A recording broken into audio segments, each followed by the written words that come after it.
এখনো পৃথিবীর আলো বাতাস দেখছেন ১১৪ বছরের বৃদ্ধা জমিলা খাতুন। কারো সাহায্য ছাড়াই একাই চলাফেরা করছেন তিনি। তবে এই জগৎ সংসারে কেবল একাই তিনি। তার আপন বলতে পাড়া প্রতিবেশী, নিজের ভিটেমাটি নেই, তাই একটি খুপড়িতে অন্যের বাড়িতে আশ্রয় মিলেছে তার।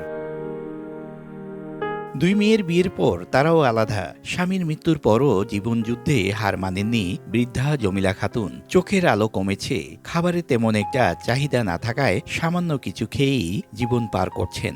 জীবনের শেষ প্রান্তে পৌঁছে এবার একটু প্রশান্তির ঠিকানা চান জমিলা খাতুন। ১১৪ বছর বয়স, দেখা গেছে আল্লাহ ওনারা হায়াত দিছে দিকে এই পর্যন্ত বাইচা রয়েছে। কেউ নাই, সে অসহায়। দুই মেয়া বিয়ে দিছে জামাইকে বাইতে আরো তো নিরহ। এক মানুষের অসুখে ফুরা থাকে, গড় ফুরা থাকে, শ্বাস টান, শ্বাস হইয়া একখানে দম যা যায়। এই চারিমিকের মাসি যাইয়া চাই আসিয়া মনে করেন ডাক্তার ডুক্তর দিরা ওষুধ মুষুধ সাহায্য করে বাসে। স্বামীর মাথা দেওয়ার একটু সিট আছিল, ভালো লাগছে, নৌকা বাইতো, গুতাটা বাইতো। তারপরে দুটা মেয়ে বিয়ে দিচ্ছেন না? এখন জীবন চলে কিভাবে আপনার? আল্লাহ দিয়ে মিলা। আপনার কিছু চাওয়া পাওয়ার আছে? কিছু চাওয়া পাওয়ার আছে? আল্লাহ মাসে দিলে রহমত দিলে আল্লাহ দেয়, খাওয়া টাওয়া দেয়, চাই।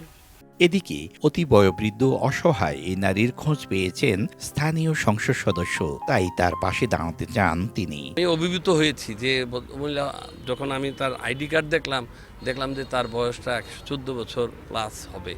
তো আমরা আসলে ভাবতে পারি না যে এরকম ১১৪ বছরের। আমরা এর আগে ইলেকশনের সময় ১০৬ না ৭ বছরের একজন হিন্দু মহিলাকে পেয়েছিলাম সর্বোচ্চ। তো আমরা তার একটা ঘর করে দেওয়ার চিন্তাভাবনা আছে এবং তার জন্য সমাজ কল্যাণ থেকে আমি চেষ্টা করব যে আগামী এক সপ্তাহের মধ্যে একটি অনুদান এনে দেওয়ার জন্য। জমিলা খাতুন চাঁদপুর পৌরসভার মধ্য শ্রীরামদী এলাকার একটি পরিবারে আশ্রয়ে আছেন।